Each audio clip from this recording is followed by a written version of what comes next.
नमस्कार, आदाब। Crime petrol dial 100 में आप सभी का स्वागत है। हिंदुस्तान आजाद है, हम सब आजाद हैं, मैं आजाद हूं, हम सब एक दूसरे की नजरों में आजाद हैं, और शायद नजरियों में नहीं। क्या एक औरत के खुलेआम हंसने पर पाबंदी लगाने वाले आजाद हैं? क्या एक औरत को मर्दों का काम करने से रोकने वाले आजाद हैं? क्या एक बेबस औरत का पीछा करने वाले आजाद हैं? नहीं, ये सब गुलाम हैं गलत सोच के, जिसकी वजह से आज भी हमारे घर की औरतों की आजादी गुलामी की बेड़ियों में जकड़ी हुई है, और यही मानसिकता जन्म देती है बड़े अपराध को।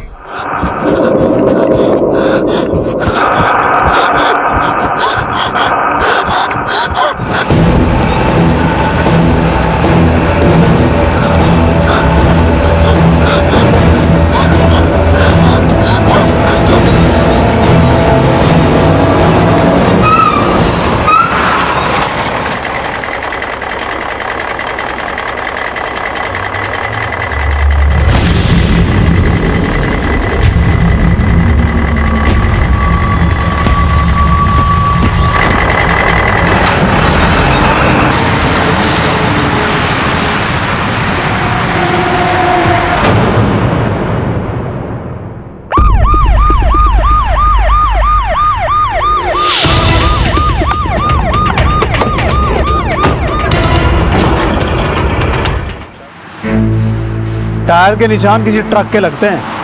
आसपास के किसी पिंड वाले ने कुछ देखा, कुछ बताया? नहीं जी, अभी आधे घंटे पहले मेरे को पिंड वालों का फोन आया तो मैंने आपको खबर कर दी। इसका मतलब एक्सीडेंट करने वाला अंधेरे का फायदा उठा के भाग गया। कहीं ऐसा तो नहीं रहा किसी ने जानबूझ के इस पर ट्रक चढ़ाया हो?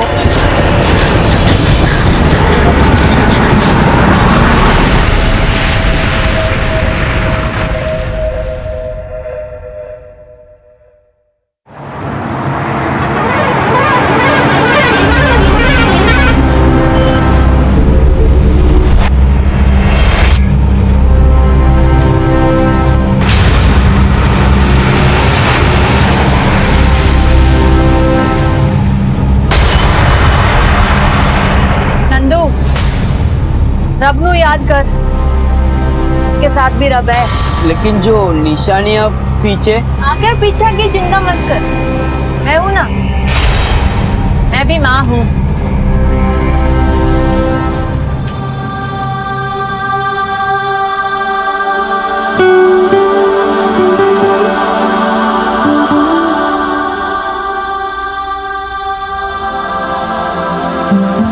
दादाजी, ये देखो मैंने मम्मी की तस्वीर बनाई।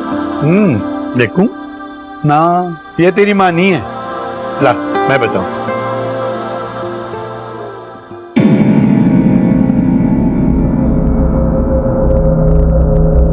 देखा, ये है तेरी माँ, जनानी मुच्छड़ वाली है। ये ना भूलो, इस कुनबे की मूछें जीत की वजह से बची हुई हैं, वरना शमशेर दे मरन दे बाद सब लुट जाना सी। मेरे कुलजीते दी ड्राइंग खराब ना करो। चल पुत्र, अंदर खाना खा ले।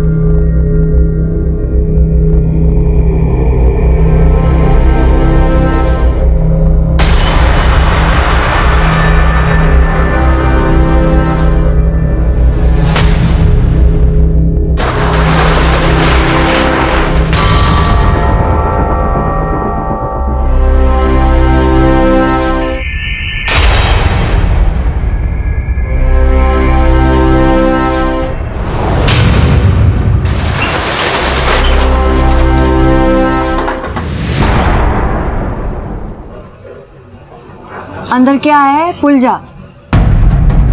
कोई पूछे कि 5 दिन लेट क्यों हुआ तो बता देना जो मैंने कहा।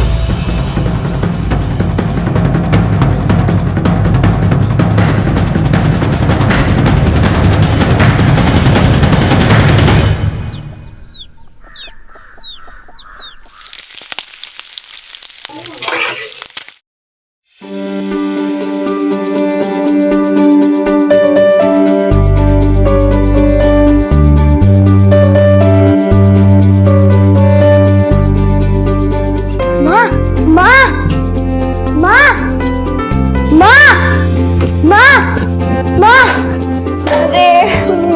पुत्र।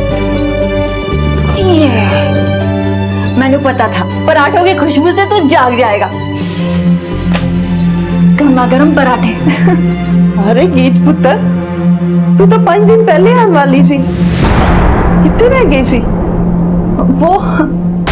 वो झल्ला नंदू डिलीवरी के पेपर ही खो दिया। पटियाला चुंगी पे 5 दिन लग गए।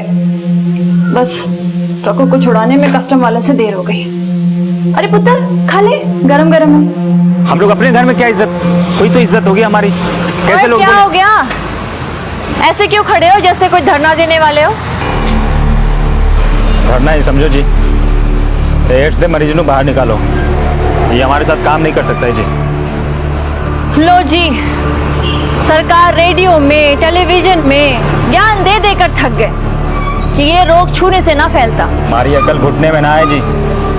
अगर इसे काम से नहीं निकाला गया तो क्या? आप सब लोग कान खोलकर सुन लो।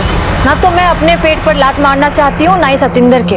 हाँ, किसी को यहाँ काम करके तकलीफ है तो वो अभी यहाँ से जा सकता है, लेकिन सतिंदर बलदेव ट्रांसपोर्ट छोड़कर नहीं जाएगा। लगता है इसकी पोल पट्टी खोलनी पड़ेगी।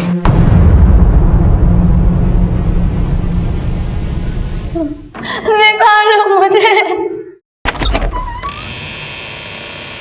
जहाँ दिलो दिमाग पे जहाँ दिलो दिमाग पे खौफ का साया ना हो, खौफ का साया ना हो।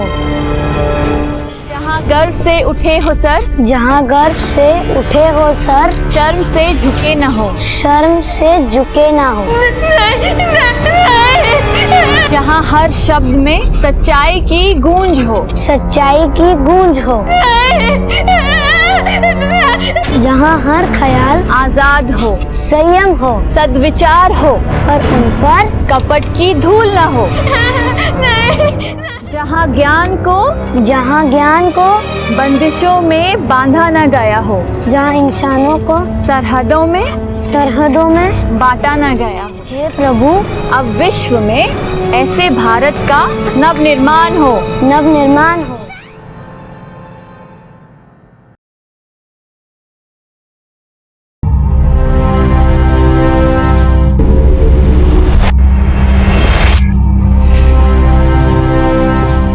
कल्ले जो पैसे चुराए तुसी? तूने तेरी सास दे कान भरे? पैसे पेड़ ते नहीं उगदे। ए बेचारी दिन रात मेहनत करके कमांदी है और तानू मिंट नहीं लगता उड़ान च। कोई तीर नहीं मारे है। मेरे बेटे दा जमा जमाया धंधा संभाल रही है, जिस पे सिर्फ मेरा हक है। ये सिर्फ नौकर है बलदेव ट्रांसपोर्ट की। बाबूजी, मैं खुद को आप सबका नौकर ही मानती हूँ, लेकिन नौकर है तो मालिक क्यों बन रही है? अच्छा ये बता, गोदाम में किसने छिपाया है? बोलना। लग गया ना जुबान पे ताला, लेकिन आज ये ताला टूटेगा। जुबान दाभी और गोदाम दाभी।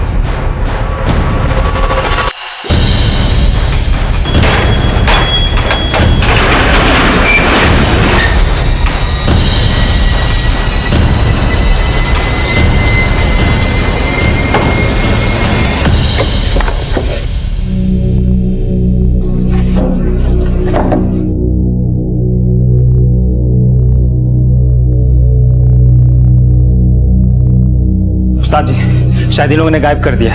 यहाँ पक्का कोई था। यहाँ पर कोई नहीं था। जब कोई नहीं था तो ये जूठी प्लेटें कहाँ से आई? पता है थालियां यहाँ कहाँ से आई? ये जूठी प्लेटें हमारी है। नंदू, कितनी बार कहा है तुझे खाना खाने के बाद प्लेटें धो दिया कर, पर तू एक ही बस।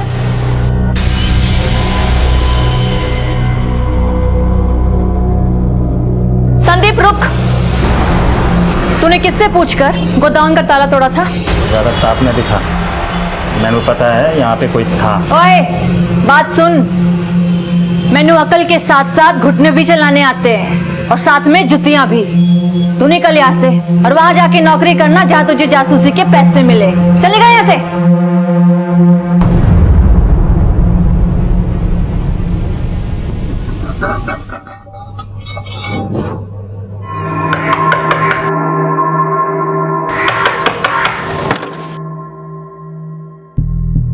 थैंक्स हरप्रीते, तूने तो मेरी ऐन मौके पर मदद कर दी, वरना आज मैं तो बड़ी मुसीबत में फंस जाती।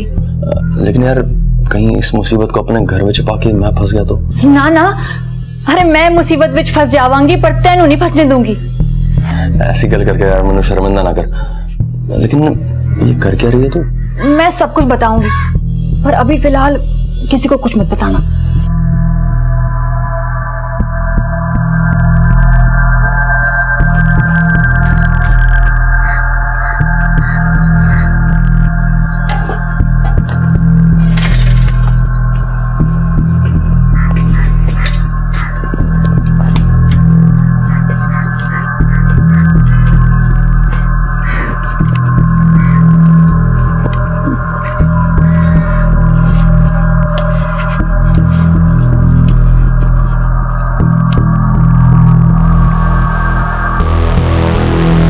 बाबूजी, आप मेरा पीछा करने वाले थे ना?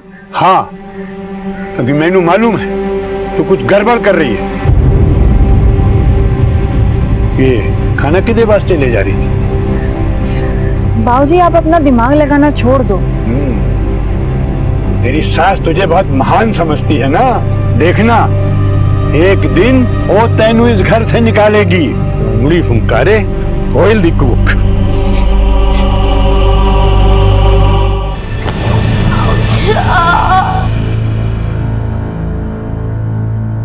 ओए नंदू, रेडी क्या? मम्मी मम्मी, बरनाला से मेरे लिए ये सब चीजें लेके आना। हाँ पुत्र जी, ले आऊंगी। पुत्र जी, एले टाइम दिखा लेना। पुत्र जी, कोई परेशानी? नहीं मम्मी जी, कोई परेशानी नहीं है, चलती हूँ। चल पुत्र, अपना ध्यान रखना।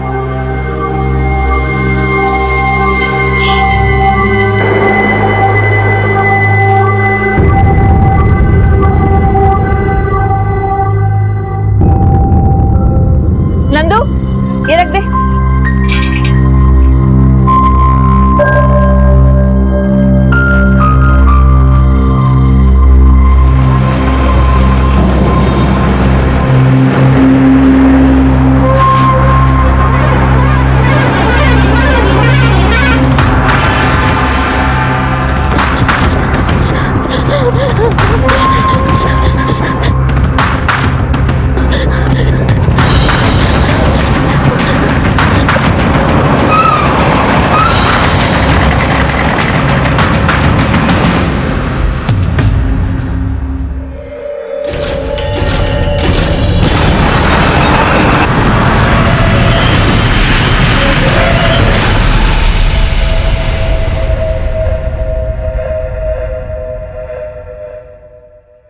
सर जी, उस औरत की पोस्टमार्टम रिपोर्ट, हत्या का टाइम रात 2 बजे के आसपास। लेकिन सर जी, विक्टिम की बॉडी पे कुछ इंजरीज और जले के निशान मिले हैं। पोस्टमार्टम रिपोर्ट और बॉडी पे पाए गए निशानों से यही लगता है राणा कि किसी ने इसे बांध के बहुत टॉर्चर किया है और ये अपनी जान बचाने के लिए हाईवे पे नंगे पैर कई किलोमीटर दौड़ी है,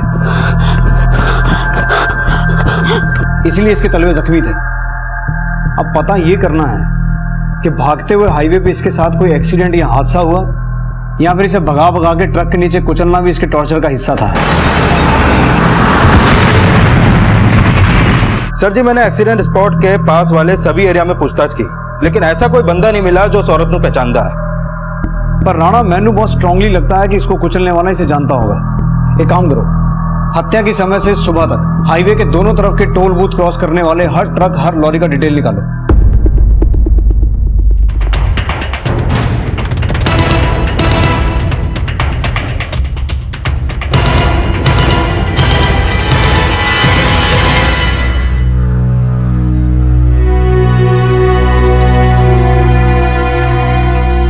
आप जिस नंबर को डायल कर रहे हैं वो इस समय स्विच्ड ऑफ है। अरे सुखविंदर, जरा एक प्याला गर्मा गर्म चाह पिला दे, अदरक वाली है। ਇੱਥੇ ਮੈਂ ਗੀਤੇ ਦੀ ਫਿਕਰ 'ਚ ਮਰੀ ਜਾ ਰਹੀ ਹਾਂ और ਤੁਹਾਨੂੰ ਚਾਹ ਦੀ ਪਈ ਹੋਈ है। तुम जनानियों तो टेंशन लेने की आदत है। अरे कहीं अटक गई होगी, अब उसके ट्रक में कोई बिजली का खंभा तो लगानी है जो फोन चार्ज कर लेगी। उसी मेरे नाल चाय पियो, सब अच्छा हो जाएगा। ਤੁਸੀਂ ਮੈਨੂੰ ਤਾਂ ਸਮਝਾ ਲਓਗੇ, ਪਰ ਉਸ ਕੁਲਜੀਤੇ ਨੂੰ ਕਿਸ ਤਰ੍ਹਾਂ ਸਮਝਾਓਗੇ ਕਿ ਉਸ ਦੀ ਮਾਂ ਕਿੱਥੇ ਹੈ? ਸਤਿ ਸ੍ਰੀ ਅਕਾਲ ਜੀ। ਹਰਪ੍ਰੀਤੇ, ਤੂੰ ਇੱਥੇ ਕੀ ਕਰ ਰਿਹਾ? ਕੁਲਜੀਤੇ ਦੇ ਵਾਸਤੇ ਜਲੇਬੀ ਲਾਇਆ ਸੀ। ਕੁਲਜੀਤੇ आ जा, इधर आ। ये ले पढ़। मैं क्या गीत नहीं दिख रही? कुलजीते, अंदर जाते अपनी मम्मी ਨੂੰ फोन लगा। क्या गीत का नंबर नहीं लग रहा? गीत की फिक्र ਅਸੀਂ कर लांगे, तू जा और मेहरबानी करके दोबारा ना आए। ले फड़। सत श्री अकाल।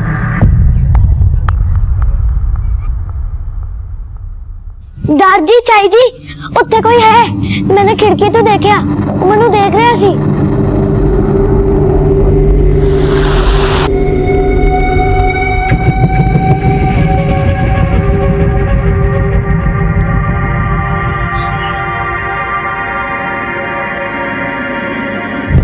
नहीं पुत्र जी, उत्थे कोई नहीं है। मैं झूठ नहीं बोल रहा चाई जी, उत्थे कोई सी।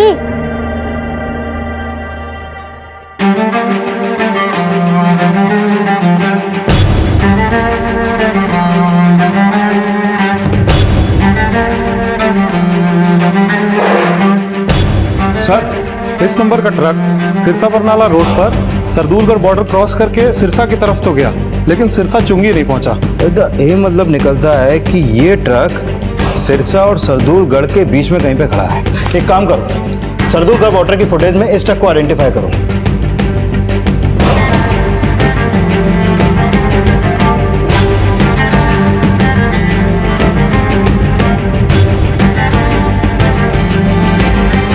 पता करो ये औरत कौन है, ये ट्रक किसका है? जी।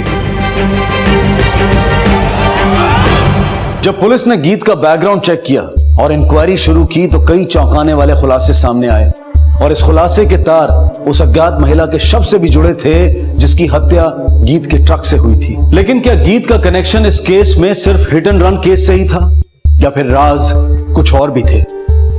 सर जी, ये ट्रक मानसा के बलदेव ट्रांसपोर्ट के नाम पे रजिस्टर्ड है और इस औरत का नाम है गीत कौर। इसका पति शमशेर सिंह बलदेव ट्रांसपोर्ट का मालिक था जो 8 महीने पहले गुजर गया।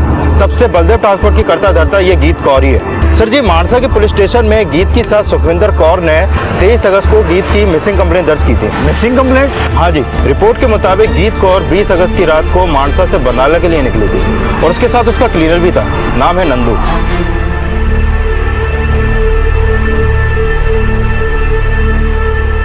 पुत्र जी, थोड़ा तो खा लो।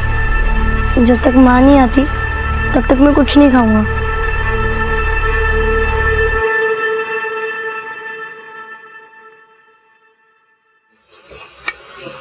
तुसी इत्थे बैठे चाय पींदे रहोगे या गीत दा कुछ पता भी करोगे? पुलिस ने खबर तो कर दी है, जब मिलेगी तो पुलिस आ जाएगी।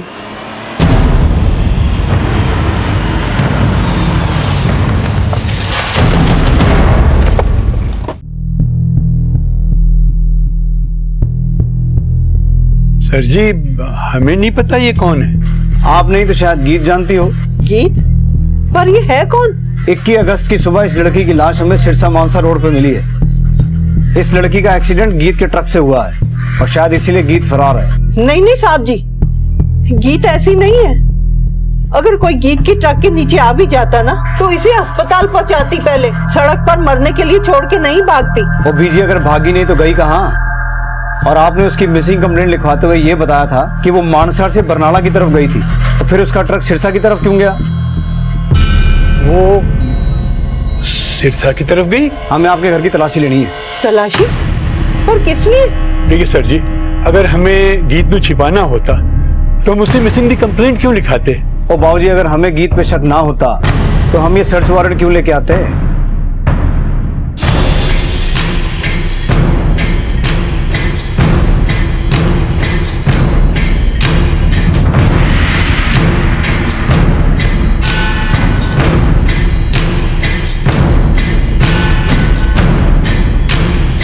नहीं है सर जी। देखो जी, अगर गीत यहां आती है या आपको फोन करती है या किसी भी तरीके से आपको कांटेक्ट करने की कोशिश करती है तो हमसे छुपाने की गलती ना करना।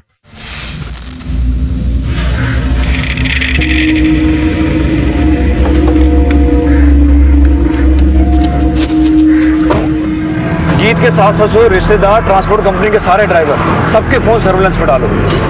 मुझे लगता है गीत इनसे कभी ना कभी कांटेक्ट करने की कोशिश जरूर करेगी। लेकिन सर जी, मानसा पुलिस स्टेशन में मैंने गीत के बारे में पता किया तो वहाँ के एसआई सतपाल को गीत के पिंड वालों से गीत के बारे में मिली जुली राय मिली।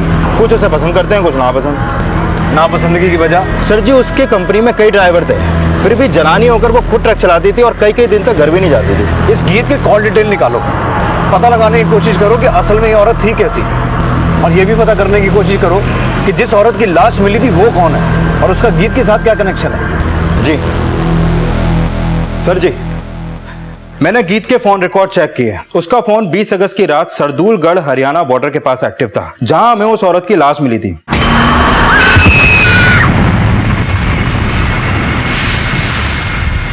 और उसी रात से गीत और क्लीनर नंदू दोनों के फोन बंद है सर जी। और जिस औरत की लाश मिली थी उसकी कोई पहचान हुई? अभी तक तो ऐसा कोई सामने नहीं आ रहा जो उसने पहचानता हो। ये गीत और नंदू, इनके कॉल डिटेल में ऐसा कोई मिला जो हमारे किसी काम आए? सर जी, गीत की पिछले दिनों उसी के पिंड के हरप्रीत सिंह दे नाल काफी बातचीत चल रही थी, देर रात में भी। लेकिन हरप्रीत का गीत के बिजनेस से कोई लेना देना नहीं था। ये गीत और हरप्रीत का कोई अफेयर तो नहीं हो सकता है सर जी। हरप्रीत गीत को शमशेर और गीत की शादी से पहले से जानता था। और सर जी, जब मैंने पिंड वालों से पता किया तो पता चला कि शमशेर के पेरेंट्स को हरप्रीत और गीत का मिलना जुलना बिल्कुल ही पसंद नहीं था। कहीं ऐसा तो नहीं रहा ना कि गीत हरप्रीत के घर छुपी बैठी हो?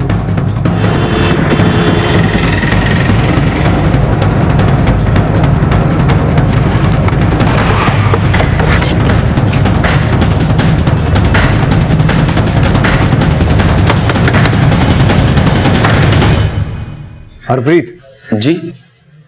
गीत अंदर है? गीत? नहीं जी। चल देख लेते हैं, तलाशी लो घर की।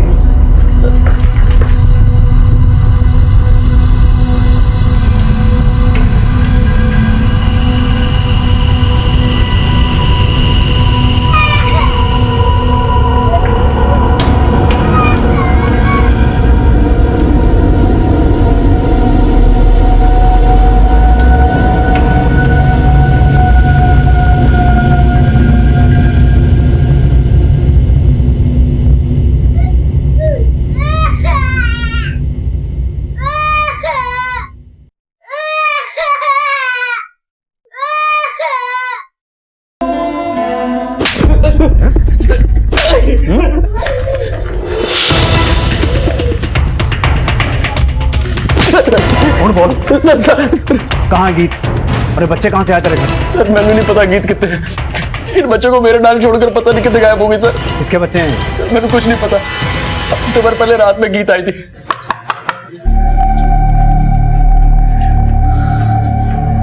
गीत तू यहाँ इस वक्त? हरप्रीत मेरी एक मदद कर दे यार।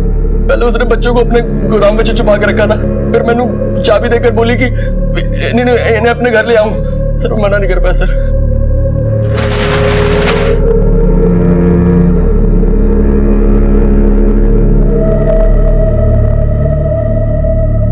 सर गीत ने मैंने बस इतना बोला कि वो इन बच्चों की मदद करना चाहती है और इन्हें जल्दी मेरे घर से ले जाएगी। इसे देखा कभी गीत के साथ?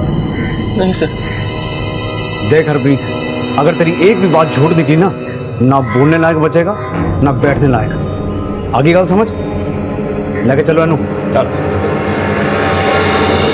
लो बेटा पी लो, लो खाओ।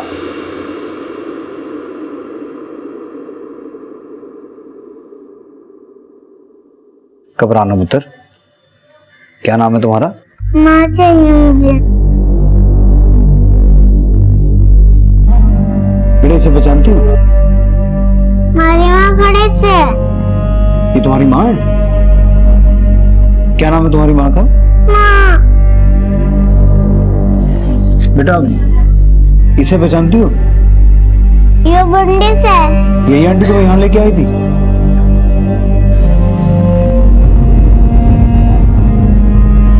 सर जी, ये लड़की तो हरियाणवी है, लगता है इसकी माँ भी हरियाणवी होगी। पता करो गीत का हरियाणा में कहाँ कहाँ आना जाना था। सर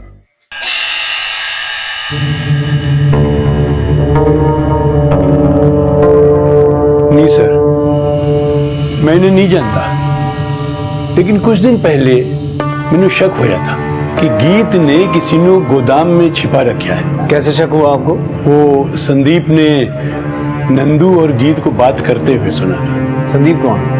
ये सर, ये नंदू वही है ना जो गीत के साथ था? हाँ सर, एक नंबर का छठा बदमाश है। गीत ने सर पे चढ़ा रखा था उसको। कहाँ रहता नंदू?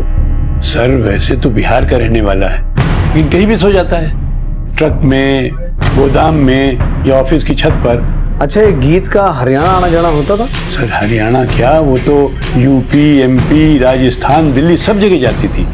ये देखिए सर, ये रजिस्टर है, इसमें आपको सब मिल जाएगा। सर जी। ठीक है जी, सत श्री अकाल। मैंने पता किया कुछ साल पहले शमशेर को ह्यूमन ट्रैफिकिंग के मामले में गिरफ्तार किया गया था, लेकिन उसके खिलाफ ठोस सबूत न होने की वजह से उसे छोड़ दिया गया। मतलब साफ है, शमशेर के बाद गीत ने शमशेर का बिजनेस संभाला और ये बच्चे जरूर ह्यूमन ट्रैफिकिंग के लिए लाए गए थे। और जब बच्चों की मां ने विरोध किया, गीत ने उस पर ट्रक चढ़ा दिया।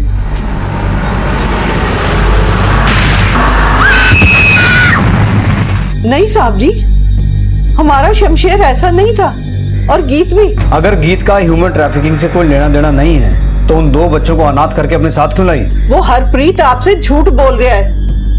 उसकी बुरी नजर थी मेरी गीत पे, और वो गीत को फंसाना चाहता है। और बीजी, अगर गीत सही है तो फरार क्यों है? फरार नहीं है साहब जी, कई बार रास्ते में ट्रक अटक जाता है। कुछ दिनों पहले ही पटियाला चुंगी पे 5 दिन तक ट्रक फंसा रहा। तारीख क्या थी तब? राणा, पता करो गीत का ट्रक पटियाला चुंगी पे ह्यूमन ट्रैफिकिंग के लिए तो नहीं पकड़ा गया था? जी।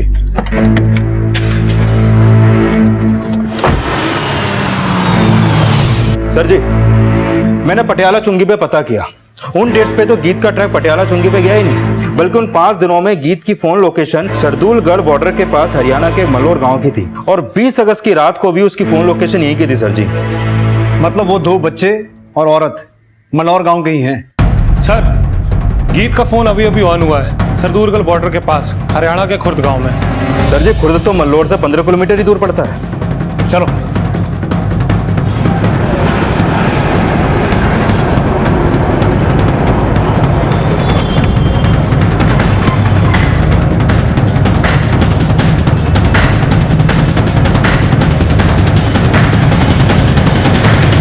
दिले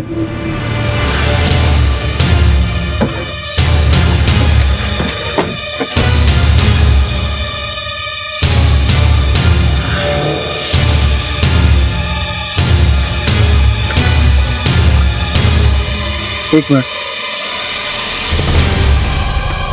ये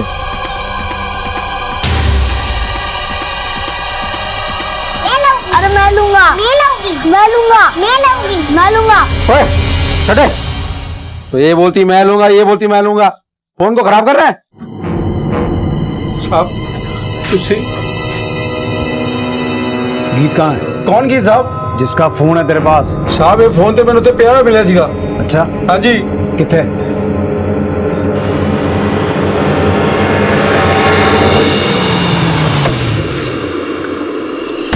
चेक करो। चलो आओ साहब, इधर मिला जी साहब, इधर।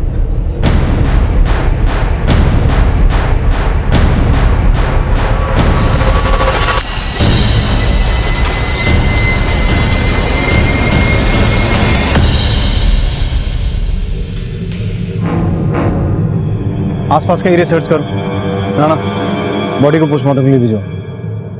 पुलिस गीत को अभी तक एक फरार क्रिमिनल मानकर ढूंढ रही थी, लेकिन उसकी लाश मिलने के बाद इस केस का रुख ही बदल गया। गीत भी एक पीड़ित की तरह सामने आई है, लेकिन जिस औरत की लाश पुलिस को मिली थी उसका गीत से क्या कनेक्शन था? आखिर गीत क्यों उसके बच्चों को अपने साथ लेकर गई थी? और गीत का हेल्पर नंदू अब कहां था? सर जी, अभी अभी गीत के क्लीनर नंदू का फोन ऑन हुआ है। लोकेशन जलंधर हाईवे के पास एक ढाबे की है। अपनी एक टीम भेजो वहां, क्विक।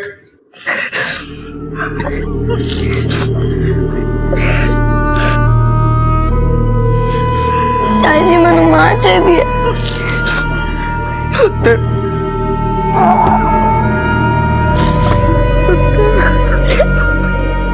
अरे पिन में नाक कटवा दे मरी है करम जली। दूसरों से बच्चे अनाथ करने वाली दा खुद दा बच्चा अनाथ हो गया। नहीं, साडी गीत ऐसी नहीं थी। सर जी, पोस्टमार्टम रिपोर्ट के मुताबिक गीत के सर पे किसी भारी पत्थर से वार किया गया और फिर उसके बाद उसकी बॉडी को जलाने की कोशिश की गई। सर जी मैंने लगता है कि बारिश की वजह से वो आग बुझ गई। इसका मतलब ये हुआ राणा कि कोई ये चाहता था कि गीत की बॉडी आइडेंटिफाई ना हो, पर ऐसा कर कौन सकता है? और इस नन्नू की क्या भागीदारी हो सकती है?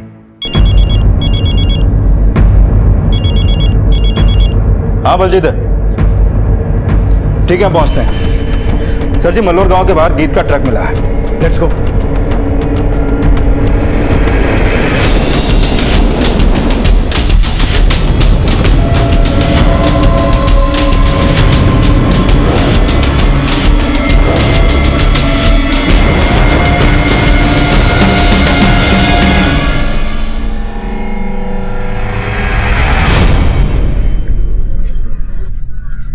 गीत का मलौर में आना जाना था राणा। मुझे लगता है ये ट्रक इस गांव में जरूर उसके जान पहचान वालों ने खड़ा किया होगा, जिनके साथ वो ट्रैफिकिंग का कारोबार करती थी। राणा एक काम करो, आसपास के लोगों से पता करो किसी ने कुछ देखा। जी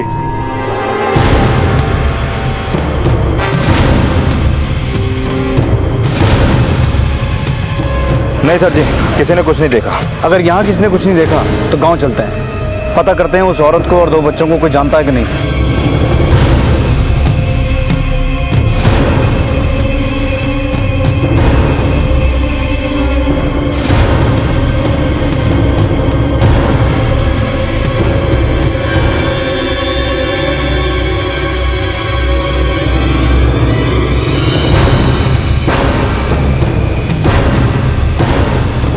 सर जी मैंने लगता है पूरा पिंड मिलकर हमसे कुछ छुपा रहा है।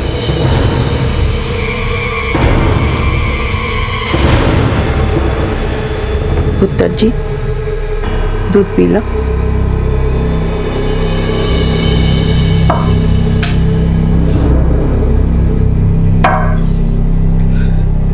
कुछ तो शर्म करो। गीत नु मरे कुछ ही दिन होए और उसकी कमाई थी ऐयाशी कर रहे हो। तू मुझे सिखाएगी, तू मुझे सिखाएगी। दादाजी दादाजी यार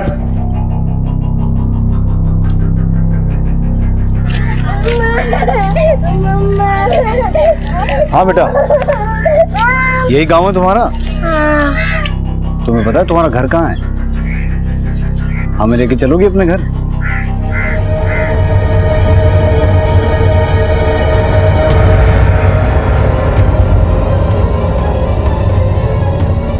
क्या हो बेटा, कौन सा घर है तुम्हारा? अम्मा अम्मा ये मेरा अम्मा।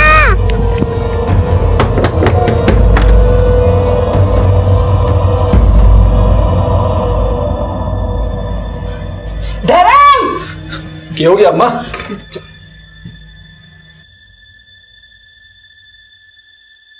साक्षी बेटा, क्या लगते हैं तुम्हारे? बापू। कौन बोल? नहीं नहीं साहब, बच्ची झूठ बोल रही है। तू ये राजा हरीशचंद्र? अरे साहब जी मेरी बात मत। चलो साहब चल।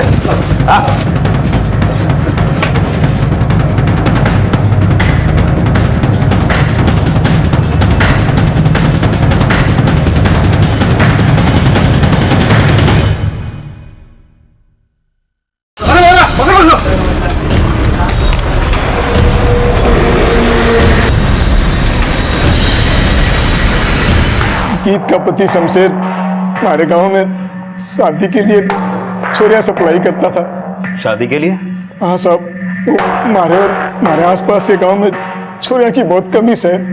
इस खातिर शादी करने और बच्चा पैदा करने के लिए छोरियां खरीदनी पड़ती है। अब साहब इतना पैसा देना सबके बस की बात तो नहीं है, तो एक ही छोरी से 2-3 भाई शादी करते हैं। हम तीनों भाइयों ने भी सपना को शमशेर से खरीदा था। शमशेर भाई जी की मौत के बाद गीत परजाई ने जब उनका कारोबार संभाला तब उन्हें शमशेर भाई का ये धंधे का पता चला। गीत परजाई जी ने वो काम करने से साफ मना कर दिया।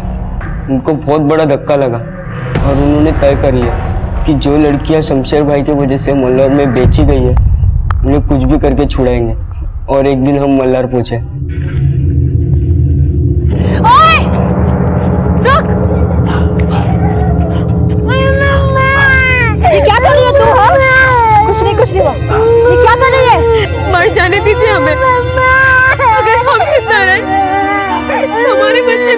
बर्बाद हो जाएगी।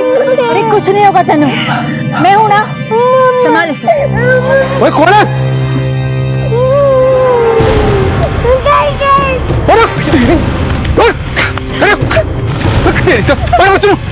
कौन है वो? कितना चल लेके आ। गीत परिजय जी 5 दिन एक धर्मशाला में रुके और उन्होंने सपना के घर का पता लगा लिया। परिजय जी ने सपना को भरोसा दिया कि वो उसे और उसके बच्चों को रात को ही अपने साथ लेके जाएंगे। चल। ओए कौन है? आप पकड़िए।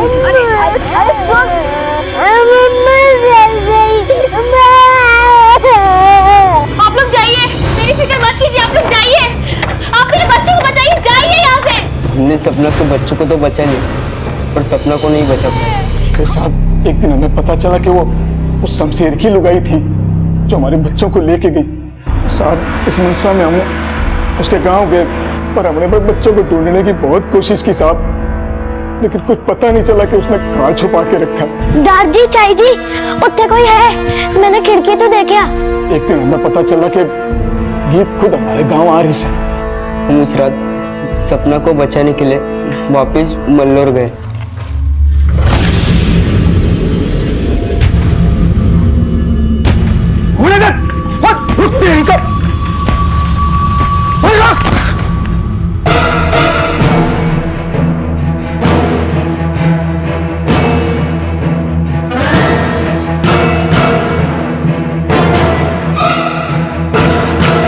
परिजय जी मैंने उनको चकमा दे दिया, चलो जल्दी से।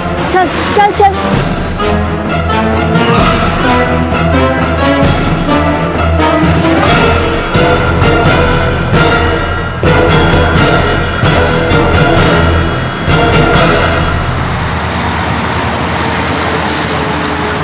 भाई साहब खुशाली ना करी। अरे उतरो नहीं तो काट के रख दूंगा।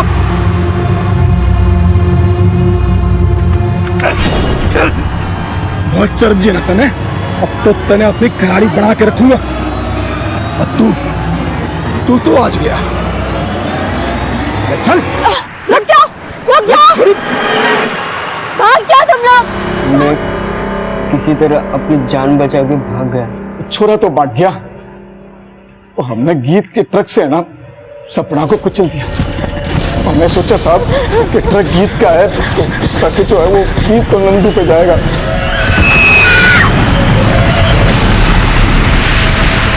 लेकिन तुझे कैसे पता चला कि गीत शमशेर की बीवी है और वो ही सपना के बच्चों को अपने साथ लेकर गई है? उस साहब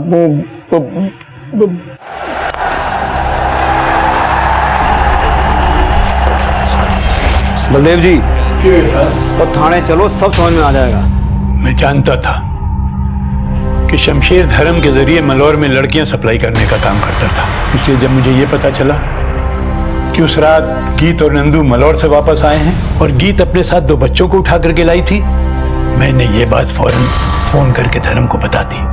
मैं ये भी जानता था कि गीत और नंदू उस औरत को बचाने के लिए जरूर जाएंगे, इसलिए जैसे ही वो घर से निकले मैंने धर्म को फोन करके ये बात भी बता दी। एदा मतलब है तुसी जानबूझ के अपनी बहू की जान खतरे में डाली, क्योंकि मेरी बहू मेरे बेटे के कारोबार की मालकिन बन गई थी जो मुझे फूटी आंख नहीं भा रहा था। बलदेव जी अब अपना बाकी का बुढ़ापा जेल में बिताना। जहाँ हर शब्द में सच्चाई की गूंज हो, जहाँ हर शब्द में सच्चाई की गूंज हो।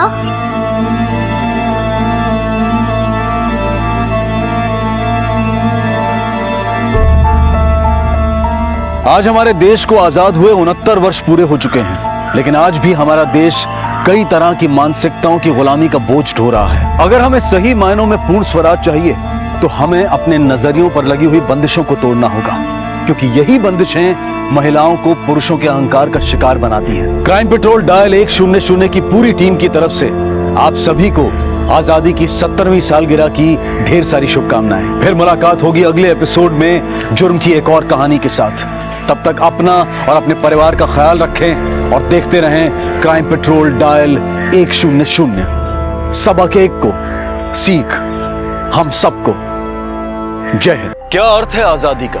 इस देश के हर नागरिक के लिए आजादी के मायने क्या हैं? हमें बोलने की, अभिव्यक्ति की, सोचने की, सरकार चुनने की, अपने धर्म का पालन करने की आजादी है। लेकिन अगर एक की आजादी दूसरे के लिए घुटन भरी जिंदगी बन जाए तो?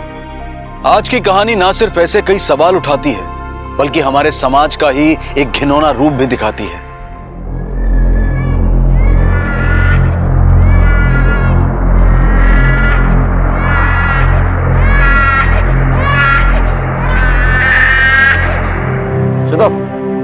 मैंने कहा लिया जानता छो वंशु तो चिंता ना कर, चुपचाप फिर।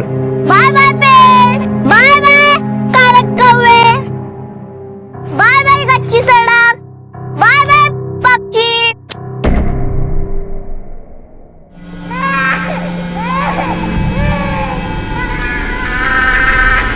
तो क्यों बोल रहे हो? सब कभी नहीं मिलेंगे, ऐसा बोलो जल्दी ही मिलेंगे। ए तिमेरा चुप करा, शाम बेसी ना करा बच्चे।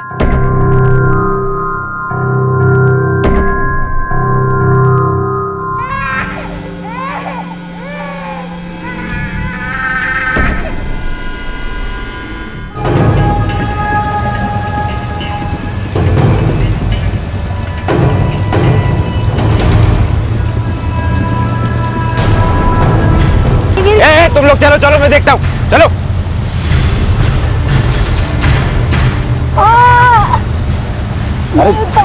अरे एक बार कोशिश तो कर, कोशिश करके देख। नहीं जा पाऊंगी। चल चल, एक बार कोशिश करके देख, चल। नहीं जा पाऊंगी मैं।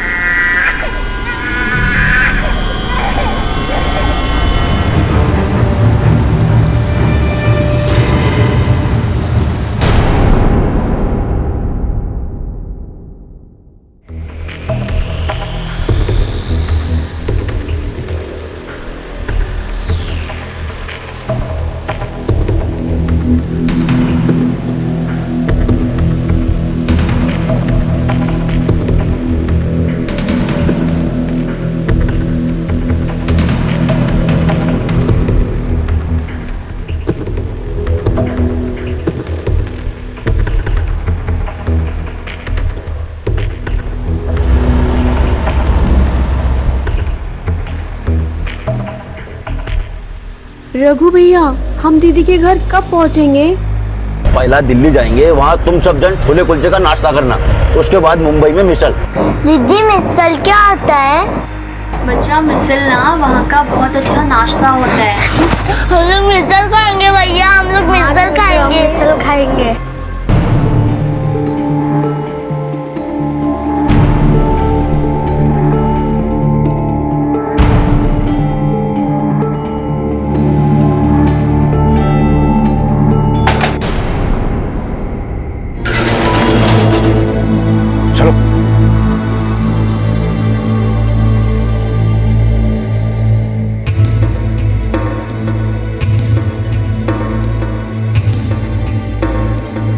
चलो चलो जल्दी चलो, जल्दी चलो। भैया, मैं दीदी से बात कर सकती हूँ फोन पर? अभी बहुत रात हो गई है, उसका मालिक गुस्सा करेगा।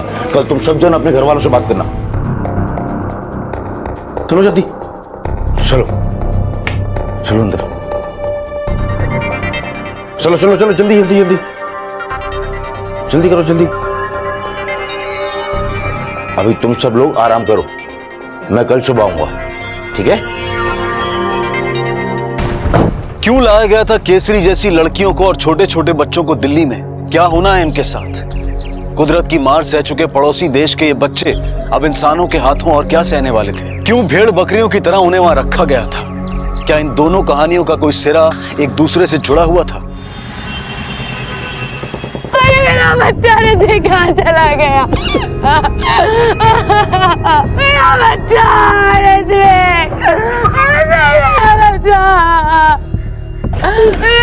मेरा बच्चा कहाँ चला गया? मैं नहीं बुलाया था साहब आपको, मेरा बच्चा ने देखा।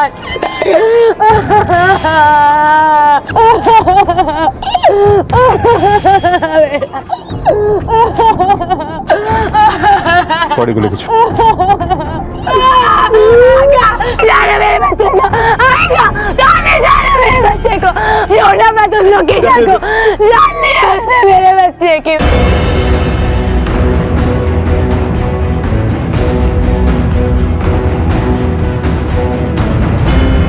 सर, लड़की का नाम लोकेशा है, नेपाली है। हमें ये पता करना होगा कि यहाँ से कुछ चोरी भी हुआ है क्या? अभी ना बच्चे की माँ बोलने की हालत में है, ना बच्चे का बाप बोलने की हालत में। पहले हमें इस लोकेशा के बारे में पता करना होगा। सोसाइटी के पास क्या जानकारी, कहाँ की रहने वाली थी, कहाँ से आई थी, उसकी फैमिली कहाँ है, उसके पास फ़ोन था या नहीं, अगर था तो उसका नंबर क्या है, कभी ना कभी अपनी फैमिली से बात हुई होगी, उसके फ़ोन को सर्वेलेंस पे डालते हैं। Yes sir. ए सीमा, सीमा, सारा दिन तू अकेली बात करेगी क्या? रख फोन, रख। कैसे तू बात कर?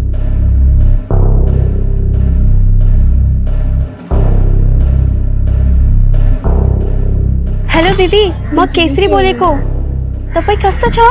दीदी मैं दिल्ली पहुंच गई रघु भैया के साथ में ये बात करोगे? हाँ हेलो, पुलिस की गाड़ी। चलो अभी फोन रख, बहुत बात होगी। रघु भैया, मेरी दीदी से पूरी बात नहीं हुई है। तो बाद में बात कर लेना, चल। ऐसे कैसे चले? मेरी तो बात ही नहीं हुई है, मुझे भी अपनी दीदी से बात करनी है। ये गुस्सा मत दिला मेरे को, समझी ना? मैं तो सबकी धुलाई करूंगा। चलो चलो। आप लोगों ने मेड का वेरिफिकेशन नहीं करवाया?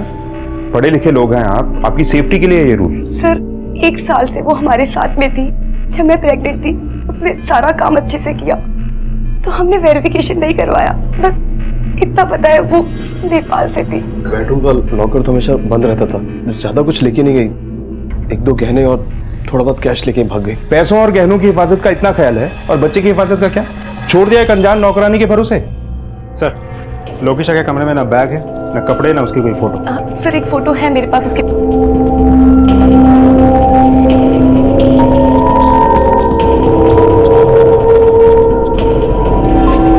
नैनी कैम या बेबी कैम नहीं लगवाया? आजकल लगवाते हैं लोग घरों में। सर मैंने बोला था जिग्नेश से, पर नहीं लगवाया इन्होंने। आप एक काम कीजिए, ये फोटो आप मेरे नंबर पे भेज दीजिए। ये लड़की लोकेशा कैसे मिली आप लोगों को? वो हमारा वॉचमैन लालमणि लेके आया था उसको। साहब जी, मेरा मती मर गई थी, जो उसको मदद की। एक पहचान वाला ने बोला बेचारी परेशान में है, मदद करो। मैंने यहाँ काम पर लगा दी। इससे पहले कहाँ काम करती थी? दिल्ली में काम करती थी साहब जी, फिर दिल्ली से 1 साल पहले यहाँ आ गई। नेपाल में कोई है उसका? कहाँ की रहने वाली थी, कुछ पता है तुम्हें? एक बहन है और 2 छोटा भाई है, बस इतने ही जानता हूँ। ठीक है सर, कहीं वापस नेपाल तो नहीं भाग गई? हो भी सकता है, लेकिन पहले उसके फोन रिकॉर्ड्स निकलवाओ, उसकी आखिरी सेलफोन लोकेशन पता चलेगी तभी हम कुछ एक्शन ले पाएंगे। एक मासूम बच्चे का खून हुआ, हमें जल्द से जल्द खूनी को पकड़ना है। Yes sir. लोकेशा ने इतना बड़ा अपराध क्यों किया? कोई भी अपराध, वजह चाहे जो भी हो, जायज नहीं हो सकता, लेकिन एक अच्छे और परिपक्व समाज में ये सवाल तो उठना चाहिए कि आखिर उसने ऐसा अपराध क्यों किया? क्या वो मानसिक रूप से अस्वस्थ थी? कहानी के 2 सिरे थे, दूसरे सिरे पर थे सरहद के कच्चे रास्तों से लाए गए बच्चे और लड़कियां। क्या इनमें से किसी का लोकेशा की कहानी के साथ कोई रिश्ता था? जुर्म का जो बीज मुंबई में बोया गया था, क्या उसकी जड़ें दिल्ली में थी? पुलिस ने इस केस को बहुत गंभीरता से लिया था और वो इस अपराध की जड़ तक जाने वाले थे। सर, ये रहे लोकेशा के फोन कॉल रिकॉर्ड, इधर देखिए सर। ये दिल्ली का नंबर है, दिल्ली के किसी पीसीओ से फोन आया था उसे। लोकेशा पहले दिल्ली में ही काम करती थी, ऐसा उस वॉचमैन ने बताया था। हो सकता है लोकेशा के भाई बहन भी दिल्ली में ही। Sir, last send location Mumbai Central के आसपास है, लगभग 5 बजे। मैंने ट्रेन की टाइमिंग भी पता कर लिया, दिल्ली और पंजाब की ट्रेन से। लोकेशा भागकर दिल्ली ही गई होगी, क्योंकि नेपाल में तो उसका कुछ बचा ही नहीं था। एक काम करो सर, लोकेशा का फोटो और उसका फोन नंबर दिल्ली पुलिस को भिजवाओ और बोलो कि हम भी आ रहे हैं, क्योंकि मुझे लगता है अब इस केस की गुत्थी मुंबई से नहीं, दिल्ली जाके ही सुलझेगी।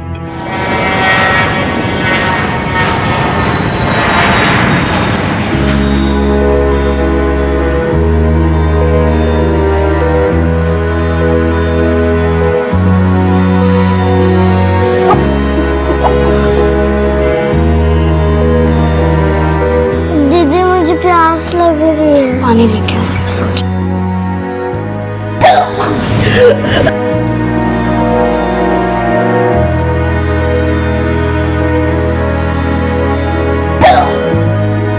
दीदी, यहाँ पे कितनी गंदगी रखी है, हमें यहाँ पे क्यों रखा हुआ है इतनी गंदगी में? आप रघु भैया से बात क्यों नहीं करती हो? चलो चलो बहुत सो लिया, जल्दी उठो, सुबह हो गई। चलो चलो चलो चलो। कीर्ति मैडम, कैसे सामान लाए हो? ये दोनों घर के काम के लिए अच्छी है, ये पार्लर के लिए अच्छी रहेंगी और इन बच्चों को फैक्ट्री में डालेंगे। और ये पढ़ी लिखी है, 10वीं पास है, थोड़ी थोड़ी इंग्लिश भी बोलती है। इसको मैडम जी एकदम कड़क माल है, जबरदस्त। बिल्कुल सही कह रहे हो। किसका क्या करना है मैं बताऊंगी, तुम ख्याल रखो इन सब का।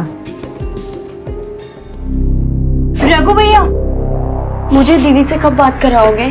मेरे दोनों भाई बहुत डरे हुए हैं। चिंता न कर, जल्दी मिलाऊंगा, ठीक है? आराम करो, चलो चलो।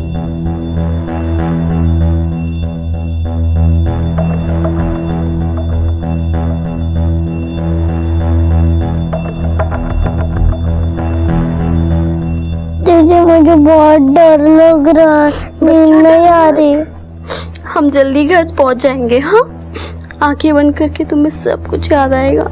हमारा गांव, वो झरना, वो बादल देखो नीचे नीचे आ रहे हैं। हम जल्दी घर पहुंचेंगे। हाँ, तुम सब डरो मत।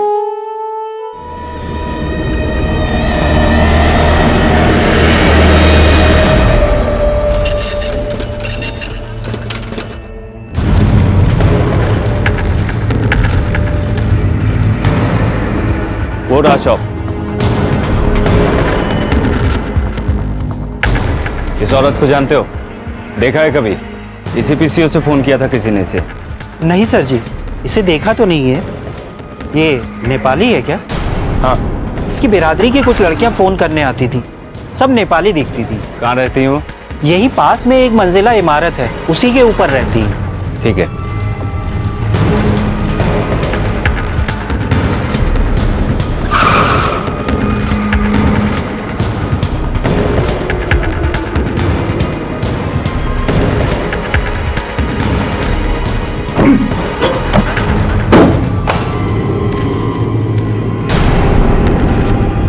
सर्च करो अच्छी तरह।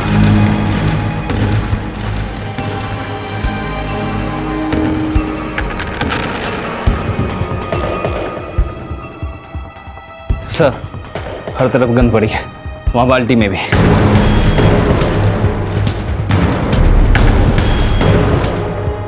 किसी केसरी नाम की लड़की की है। क्यों रहती होगी वो इस नर्क में?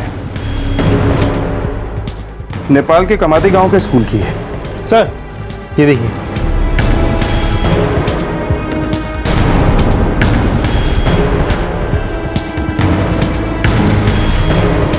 यहाँ जरूर कोई क्राइम हुआ है। फॉरेंसिक टीम को बुलाओ। सर, कई सवालों के जवाब पुलिस के हाथ आते आते छूट गए और मुजरिम फरार हो गए।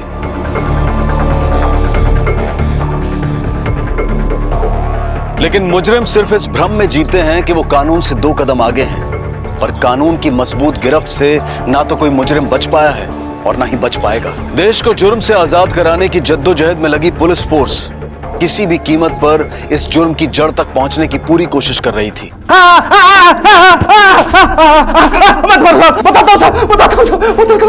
अगर कर सब बताता हूँ साहब। यहाँ कुछ नेपाली लोग रहते थे, कुछ बच्चे और कुछ लड़कियां आते जाते रहती थी साहब। कभी कभी उनसे मिलने वाले लोग भी आते थे साहब। हमेशा से वही लड़कियां रहती थी? नहीं साहब, अलग अलग लड़कियां आती और जाती थी साहब। कमरा किसको किराए पे चढ़ाया था? एक कृति मैडम है साहब। लड़कियां यहाँ क्यों लाई जाती थी? क्या होता था उनके साथ? वो तो पता नहीं है साहब। किसी के नाम एग्रीमेंट कुछ होता था क्या? हाँ साहब, नोटरी का ठप्पा लगा के किराए पर चढ़ा दिया था साहब। हर महीने समय पे अच्छा किराया आता था साहब। बता, ये कीर्ति कहाँ मिलेगी? दक्षिण दिल्ली में एक ब्यूटी पार्लर है साहब। तेजा से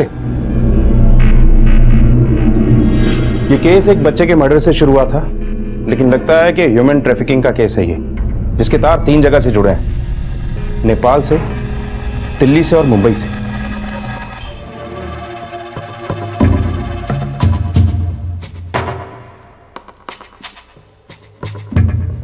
मैडम, स्पेशल वाली मसाज चाहिए, एकदम दिल खुश कर देने वाली। खन्ना साहब ने तो बहुत तारीफ की आपके बॉडी मसाज पार्लर की। ओह, तो खन्ना साहब ने भेजा है आपको? बिल्कुल, तब तो आपको मसाज भी खन्ना साहब वाली ही चाहिए होगी। एकदम। अच्छा तुम बात कर लो, आइए प्लीज। चलिए।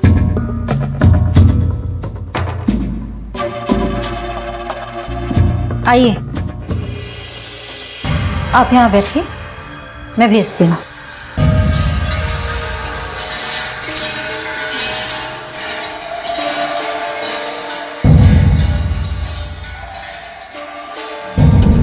आ जाओ, ये देखिए स्पेशल मसाज के लिए।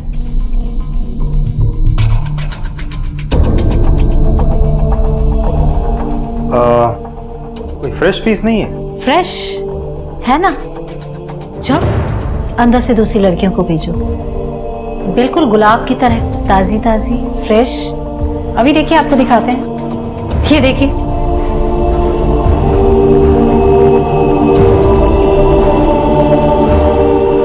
इक्कीस, 17, 19, 20। और तुम 18 की। अरेस्ट कर लो इन सबको। अरे साहब रुकिए ना, कुछ ले दे करके यहाँ हाँ ले दे लेंगे, थाने में कर देखिए, लेंगे। चलो देखिए, पहुंच बहुत ऊंचे तक है। पहुंच, थाने में निकाला। ए सिंह अंदर देखो, कोई और नहीं क्या? देखिए।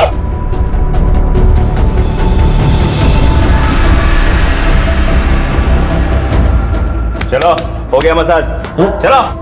तो चुप रहिए, चुपचाप चलिए यहाँ से। कुछ भी नहीं है साहब, छोड़ो ना मुझे, छोड़ो साहब, ऐसा कुछ भी नहीं है साहब। आप मेरी बात क्यों नहीं सुन रहे हैं? सुन रहे हैं तुम्हारी बात थाने में।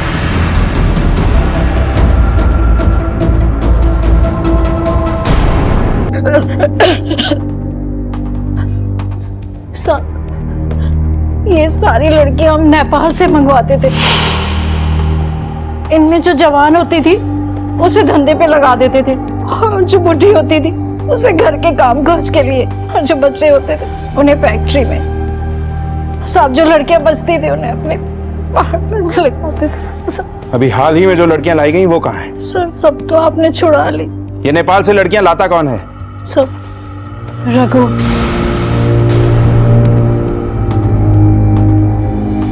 कहाँ मिलेगा ये रघु? इसका नंबर क्या है और इसके साथ कौन कौन काम करता है? रघु का दोस्त शामू। शामू का एड्रेस क्या है? तिलक नगर, बलराम गली, मोती भवन। इनकी मदद से रघु का स्केच बनवाओ, सारे थानों में सर्कुलेट करो और पोस्टर भी लगवाओ।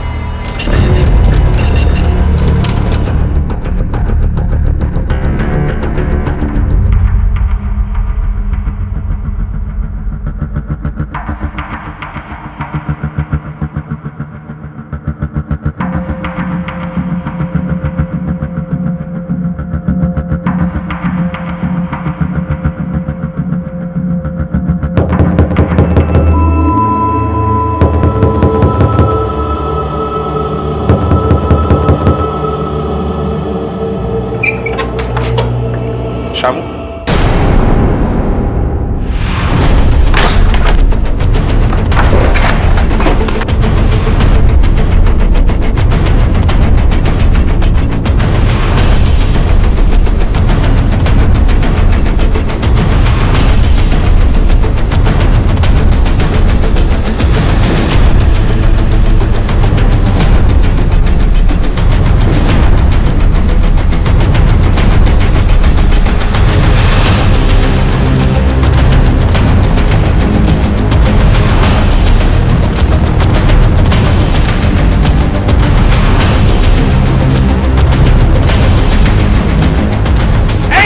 रुक रुक।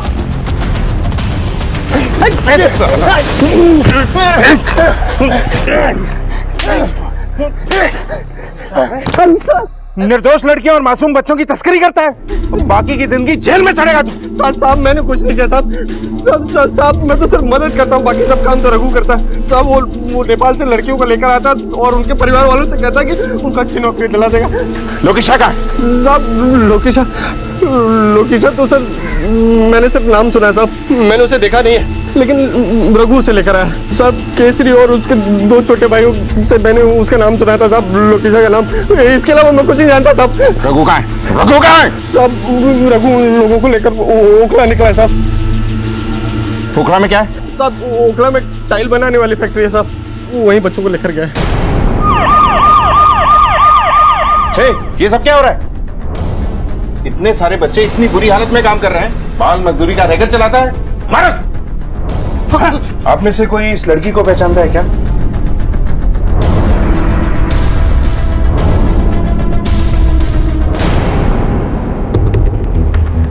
साहब, ये मेरी बड़ी दीदी लोकेशा है और छोटी दीदी केसरी को रघु भैया लेके गए और मेरा भाई महेश उस कमरे में है। कहाँ है बच्चा? कहाँ है? चल। कहाँ है बता?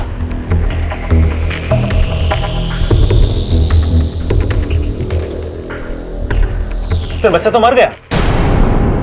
महेश, क्या हुआ? महेश उठना, महेश।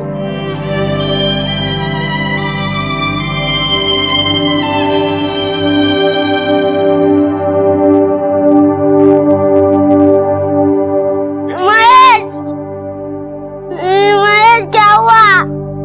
बेटा लक्ष्मण, तुम्हारे भाई को किसने मारा? जब केसरी दीदी चली गई थी तब महेश बहुत रोने लगा, फिर रघु भैया ने उसे गुस्से में बहुत मारा। बेटा जिसने भी तुम्हारे भाई को मारा है उसको सजा जरूर मिलेगी।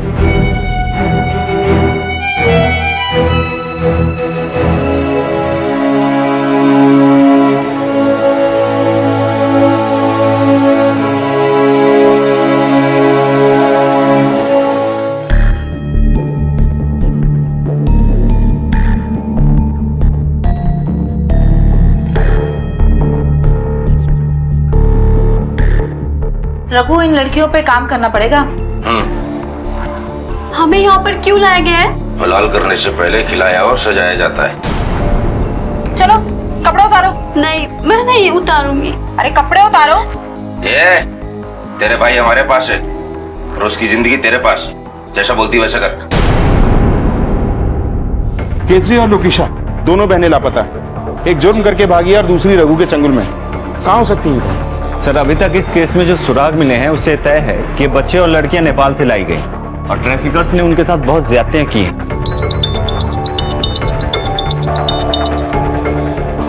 हेलो, ओके सर, लोकेशा का पता चल गया है। लोकेशा, बहुत घुमाया तुमने, चलो थाने लेके चलो इसे।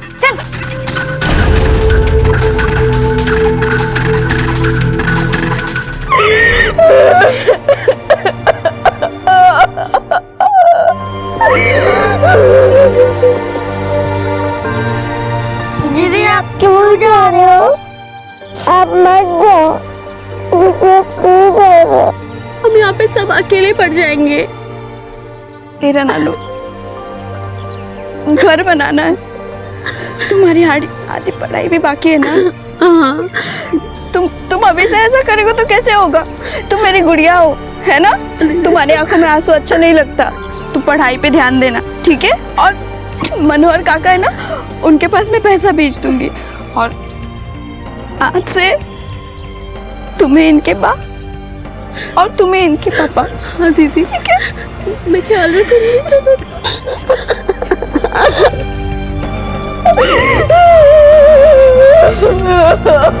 सर ये वाला नंबर, इसकी पूरी डिटेल्स निकाली है मैंने। सर वो लोकेशा मुंह नहीं खोल रही है, वो बहुत डरी हुई है। सिंह, ये केस कहाँ से शुरू हुआ था और कहाँ पहुंचा है? इस केस से जुड़ी हर वो बात जो लोकेशा जानती है हमारे लिए जानना बहुत जरूरी है, और ये भी कि उसने बच्चे को क्यों मारा। लेकिन उसे सच बुलवाने के लिए हमें कोई ना कोई तरीका अपनाना पड़ेगा। Yes sir.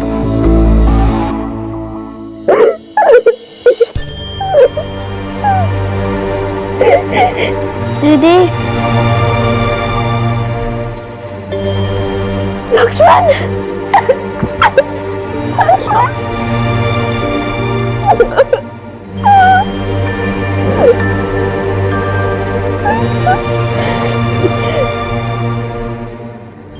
महेश और केसरी का? दीदी महेश मर गया।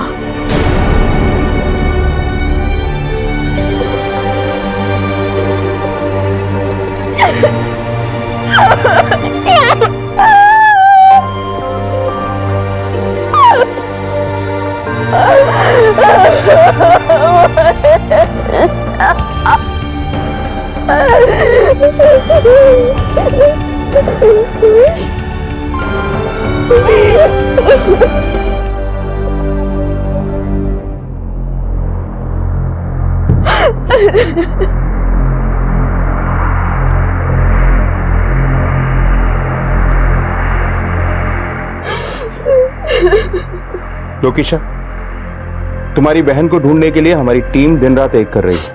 केसरी और उस जैसी लड़कियों को उनके चंगुल से छुड़ाना है। देखो, हम समझ सकते हैं तुम्हारे साथ जो हुआ वो ठीक नहीं, लेकिन जो तुमने किया वो भी ठीक नहीं था।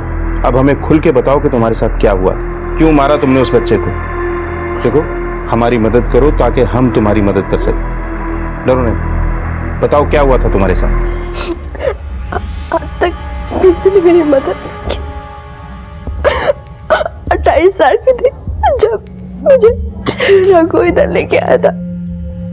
मेरा पति मर गया और मेरे बच्चे भी नहीं थे।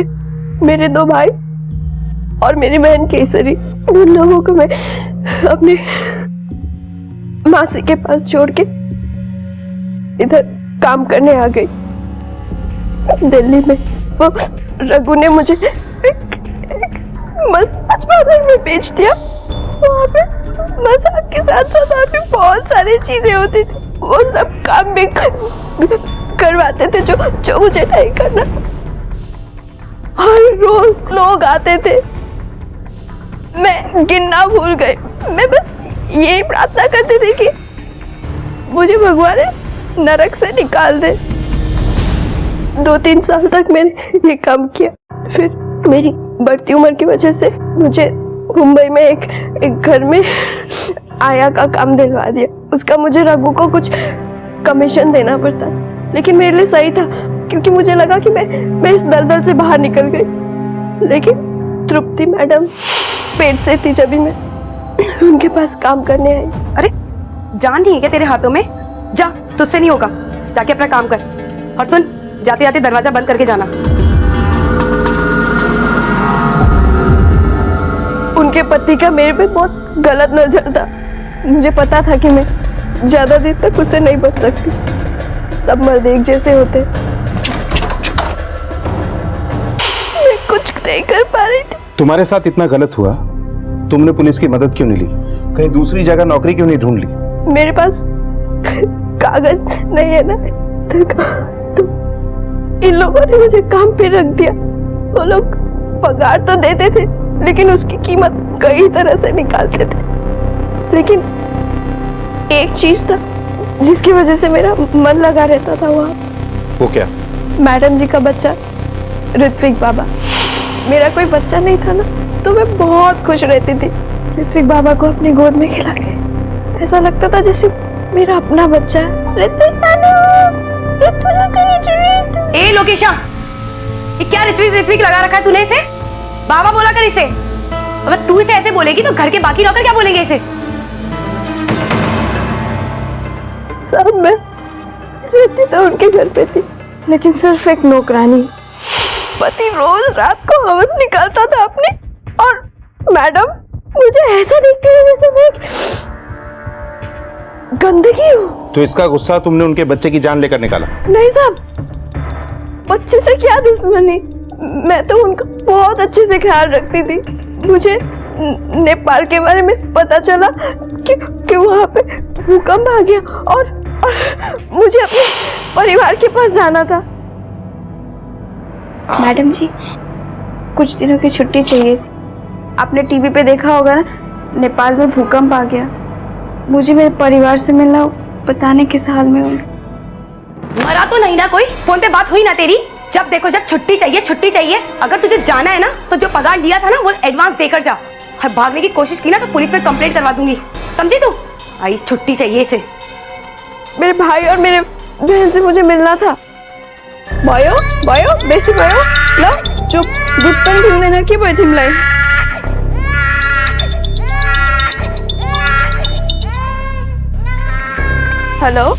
हेलो दिदी, म केसरी बोलेको। केसरी, तपाईँ कस्तो छ? तू कहाँ पे है? और तू इतने दिन से तेरा कॉल क्यों नहीं आया? तू ठीक तो है ना? दीदी मैं दिल्ली पहुंच गई। दिल्ली में क्या कर रही है तू? वहाँ पे किसके साथ है? रघु भैया के साथ। रघु? बहुत बात होगी। केसरी, हेलो। बाबा चुप ना। मुझे समझ भी नहीं आ रहा था था क्या करूं मैं मैडम जी को हर रोज बोलती थी कि मुझे छुट्टी दे दो, मुझे मेरे भाई बहन से मिलना है। मैम साहब वो मुझे छुट्टी चाहिए। मेरी बहन बहुत मुसीबत में है। मैंने उनके सामने हाथ जोड़े, गिड़गिड़ा, लेकिन उन्होंने मुझे जाने नहीं दिया। केसरी की बहुत फिक्र होने लगी। वो रघु के चुंगल में फंस गई थी, 10वीं तक पढ़ी, बहुत सुंदर है। रघु ने जो मेरे साथ किया मैं सोच भी नहीं सकती थी। अगर वो सब केसरी के साथ हो जाता तो मुझे बहुत चिंता होने लगी। उस दिन ऋत्विक पापा खोए जा रहे थे। ऋत्विक पापा चुप रहो।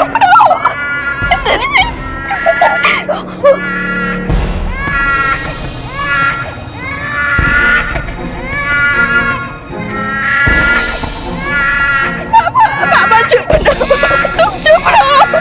मैंने उनको चुप कराने की बहुत कोशिश की। मैडम जी भी मुझे घर जाने नहीं दे रहे थे। मुझे मेरी बहन को और मेरे भाइयों को बचाना था। मुझे कुछ समझ में नहीं आ रहा था और मेरा सिर फटा जा रहा था। उसी बेचैनी में मैंने ऋत्विक पापा को फेंक दिया। साहब मुझे पता है मैंने जो किया वो सही नहीं किया, लेकिन उसकी सजा मेरी बहन केसरी को नहीं मिलना चाहिए। मेरी बहन केसरी को बचा। लोकीशा और केसरी जैसी लड़कियां अपने देश में बेघर और बेसहारा होकर निकल पड़ती हैं रोजगार और बेहतर जीवन की तलाश में, लेकिन भेड़ की खाल में छिपे इन भेड़ियों का वो आसान शिकार बन जाती हैं। वो मजबूर होती हैं और उनकी मजबूरी का नाजायज फायदा हर कदम पर हर कोई उठाने को तैयार रहता है। उनकी आजादी उनसे छीन ली जाती है। वो लौटकर जाना भी चाहें तो उन्हें जाने नहीं दिया जाता। इनमें से कुछ इस दर्द को अपना नसीब मान लेते हैं और कुछ हालात से लड़कर आजादी हासिल करते हैं। जुर्म की इस बड़ी दस्तक पर अब पुलिस मुस्तैद होकर मुकाबला करने के लिए तैयार थी। सर उस लड़की कीर्ति के बनवाए केस के आधार पर हमें रघु के बारे में एक बहुत इंपॉर्टेंट लीड मिली है। सर आज से 7 साल पहले बिहार में एक ग्रुप रॉबरी और मर्डर हुआ था, जहां 4 में से 3 अपराधी पकड़े गए, अभी भी सजा काट रहे हैं। ये चौथा फरार आदमी है। इतने खतरनाक आदमी के साथ केसरी और न जाने कितनी लड़कियां होंगी, पता नहीं किस हाल में होंगी।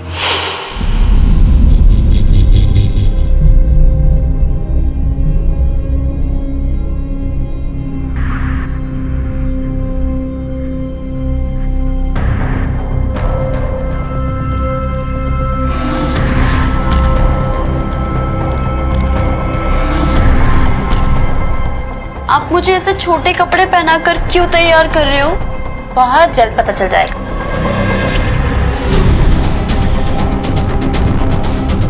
हेलो रघु, लड़कियां रेडी हैं।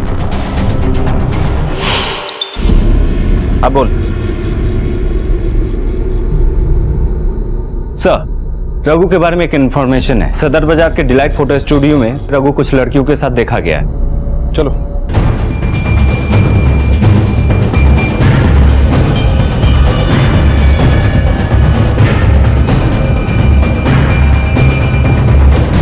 इस आदमी को पहचानता है? हाँ सर, ये आदमी कुछ दिन पहले ही आता है यहाँ पे, कुछ लड़कियों को लेकर कह रहा था फोटो खिंचवानी है। चल अभी देर हो गया, दूसरी को भेज। सर कुछ वीजा लगवाने के लिए बोल रहा था। इन फोटोज का फॉर्मेट 4 कंट्री से होता है, मतलब ये लड़कियों को आउट ऑफ इंडिया लेके जाने वाला है। सिंह सर पीसीआर से कांटेक्ट करो। Yes sir. मैं लड़कियों के फोटोज और नेम मेल कर रहा हूँ। फॉरेन कंसुलेट से पता करो इन लड़कियों का गल्फ कंट्रीज के लिए वीजा लगवाया गया है क्या। रघु लड़कियां तैयार हैं। चलो चलो जल्दी चलो जल्दी।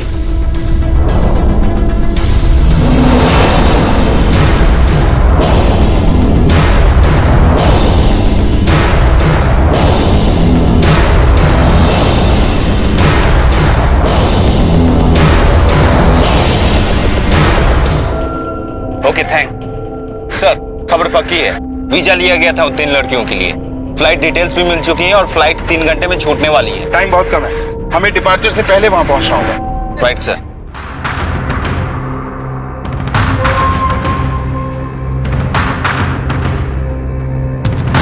सिंह एयरपोर्ट अथॉरिटीज को अलर्ट कर दो, फ्लाइट डिले कराना हो तो भी डिले करवाओ।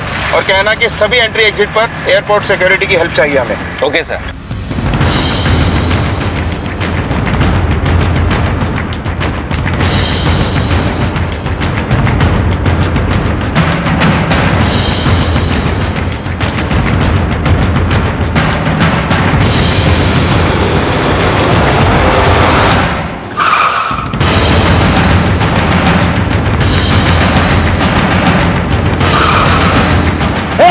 उधर नीचे। रघु रुक बोला तेरे को। रुक। रुक।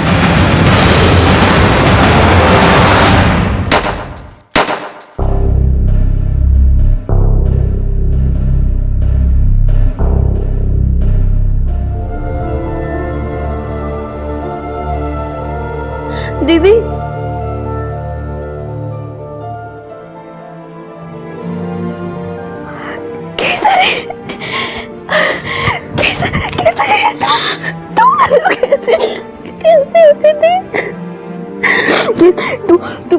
तू ठीक है ना? तुझे चोट नहीं आई ना? केसर ये क्या पहना है तूने?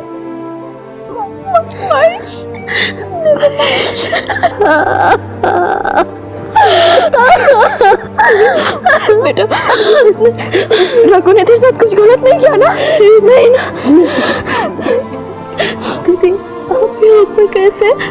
अब मेरी जिंदगी इसी जेल में जाएगी।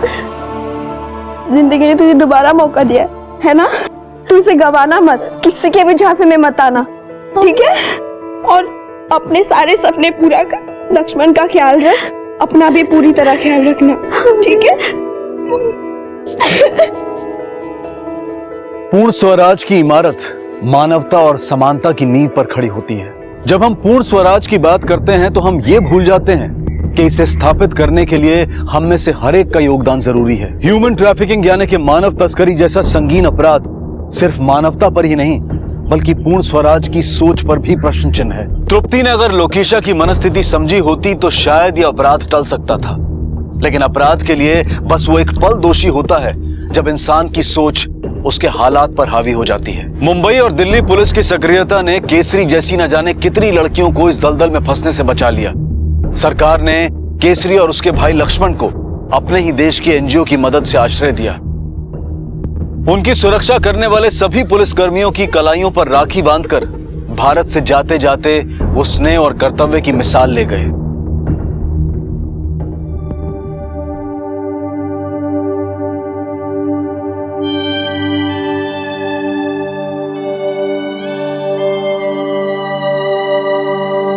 मुझे दो, मैं देखता हूँ।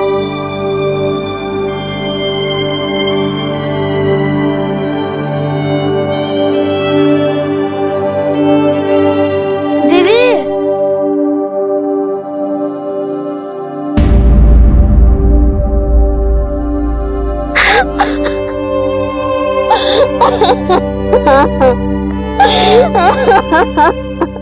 लगभग 6 लाख से 8 लाख जीते जागते इंसान हर साल अवैध रूप से इंटरनेशनल बॉर्डर्स पार कराए जाते हैं। इनमें से ज्यादातर बच्चे होते हैं। ये बच्चे प्रोस्टिट्यूशन यानी देह व्यापार या बाल मजदूरी के लिए इस्तेमाल किए जाते हैं। इनसे इनका बचपन छीन लिया जाता है, जवानी लूट ली जाती है। जब हम अपनी सुख सुविधाओं के लिए दूसरों की आजादी को कुचल देते हैं तब ऐसे संगीन हालात पैदा होते हैं। शोषण, असमानता, जुल्म जब तक किसी भी समाज में ये रहेंगे तब तक पूर्ण स्वराज एक सपना ही रहेगा। सब मिलकर कदम उठाएंगे तो अपराध टल भी सकते हैं और उनसे मुक्ति भी मिल सकती है, और ये है असली आजादी। इसी विचार के साथ अब मैं अनूप सोनी आपसे विदा लेता हूं। फिर मुलाकात होगी अगले एपिसोड में जुर्म की एक और कहानी के साथ। तब तक अपना और अपने परिवार का ख्याल रखें और देखते रहें क्राइम पेट्रोल डायल 100। सबक एक को सीख हम सबको। जय। इस तरह के और भी एपिसोड देखने के लिए हमारे चैनल को सब्सक्राइब करें और बेल आइकन दबाना ना भूलें।